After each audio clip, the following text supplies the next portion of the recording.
तव कथामृतं तप्तजीवनं कविभिडीरितं कल्मषापहं श्रवणमंगलं श्रीमदाततं भुवि गृह्णन्ति ये भूरिदा जनाः। শ্রী শ্রী রামকৃষ্ণ কথামৃত।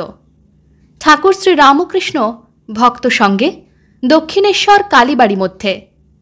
একাদশ পরিচ্ছেদ, 1883, 10ই জুন। বেলঘরের ভক্ত।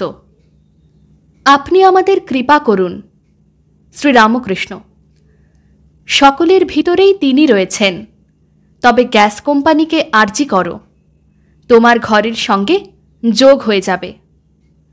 তবে ব্যাকুল হয়ে আর্জি করতে হয়। এমনি আছে, 3 টান একসঙ্গে হলে তবে ঈশ্বর দর্শন হয়। সন্তানের উপর মায়ের টান, সতী স্ত্রীর স্বামীর উপর টান, আর বিষয়ীর বিষয়ের উপর টান। ঠিক ভক্তের লক্ষণ আছে, গুরুর উপদেশ শুনে স্থির হয়ে থাকে। বেহুলার গানের কাছে জাতসাপ স্থির হয়ে শুনে, কিন্তু কেউটে নয়। আরেকটি লক্ষণ, ঠিক ভক্তের ধারণা শক্তি হয়। শুধু কাচের উপর ছবির দাগ পড়ে না, কিন্তু কালি মাখানো কাচের উপর ছবি উঠে, যেমন ফটোগ্রাফ, ভক্তিরূপ কালি। আরেকটি লক্ষণ, ঠিক ভক্ত জিতেন্দ্রিয় হয়, কাম জয়ী হয়। গোপীদের কাম হতো না। তা তোমরা সংসারে আছো, তাহলেই বা এতে সাধনের আরও সুবিধা, যেমন কেল্লা থেকে যুদ্ধ করা। যখন সব সাধন করে, মাঝে মাঝে সবটা হাঁ করে ভয় দেখায়। তাই চাল ছোলা ভাজা রাখতে হয়, তার মুখে মাঝে মাঝে দিতে হয়। সবটা ঠান্ডা হলে তবে নিশ্চিন্ত হয়ে জপ করতে পারবে। তাই পরিবারদের ঠান্ডা রাখতে হয়, তাদের খাওয়া দাওয়ার জোগাড় করে দিতে হয়, তবে সাধন ভজনের সুবিধা হয়। যাদের ভোগ একটু বাকি আছে, তারা সংসারে থেকেই তাকে ডাকবে। নিতাইয়ের ব্যবস্থা ছিল, মাগুর মাছের ঝোল, ঘোর যুবতীর কোল, বোল হরি বোল। ঠিক ঠিক ত্যাগীর আলাদা কথা। মৌমাছি ফুল বই আর কিছুতেই বসবে না। চাতকের কাছে সব জল ধুর, কোনো জল খাবে না, কেবল 7 নক্ষত্রের বৃষ্টির জন্য হাঁ করে আছে। ঠিক ঠিক ত্যাগী অন্য কোনো আনন্দ নেবে না, কেবল ঈশ্বরের আনন্দ। মৌমাছি কেবল ফুলে বসে। ঠিক ঠিক ত্যাগী সাধু যেন মৌমাছি, গৃহী ভক্ত যেন এইসব মাছি।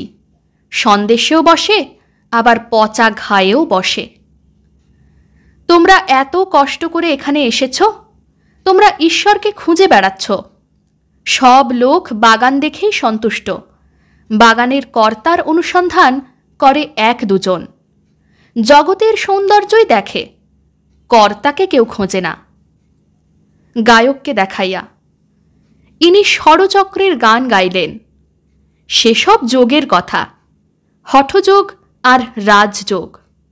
হঠযোগী শরীরের কতকগুলো কসরত করে। উদ্দেশ্য সিদ্ধায়, দীর্ঘ আয়ু হবে, অষ্টসিদ্ধি হবে, এই সব উদ্দেশ্য। রাজযোগের উদ্দেশ্য ভক্তি, প্রেম, জ্ঞান, বৈরাগ্য। রাজযোগী ভালো। বেদান্তের সপ্তভূমি আর যোগশাস্ত্রের ষড়চক্র অনেক মেলে। বেদের প্রথম 3 ভূমি, আর ওদের মূলাধার, স্বাধিষ্ঠান, মণিপুর। এই 3 ভূমিতে গুহ্য, লিঙ্গ, নাভিতে মনের বাস। মন যখন চতুর্থ ভূমিতে ওঠে, অর্থাৎ অনাহত পদ্মে, জীবাত্মাকে তখন শিখার ন্যায় দর্শন হয়, আর জ্যোতি দর্শন হয়। সাধক বলে, একই একই। পঞ্চম ভূমিতে মন উঠলে কেবল ঈশ্বরের কথাই শুনতে ইচ্ছা হয়। এখানে বিশুদ্ধ চক্র। ষষ্ঠ ভূমি আর আজ্ঞাচক্র এক। সেখানে মন গেলে ঈশ্বর দর্শন হয়।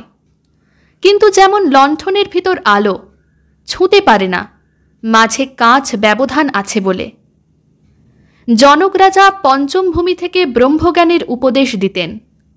তিনি কখনো পঞ্চম ভূমি, কখনো ষষ্ঠ ভূমিতে থাকতেন। ষড়চক্র ভেদের পর সপ্তম ভূমি। মন সেখানে গেলে মনের লয় হয়, জীবাত্মা পরমাত্মা এক হয়ে যায়, সমাধি হয়, দেহবুদ্ধি চলে যায়, বাহ্য শূন্য হয়, নানা জ্ঞান চলে যায়, বিচার একেবারে বন্ধ হয়ে যায়। ত্রৈলঙ্গ স্বামী বলেছিল, বিচারে অনেক বোধ হচ্ছে, নানা বোধ হচ্ছে। সমাধির পর শেষে 21 দিনে মৃত্যু হয়। কিন্তু কুলকুণ্ডলিনী জাগরণ না হলে চৈতন্য হয় না।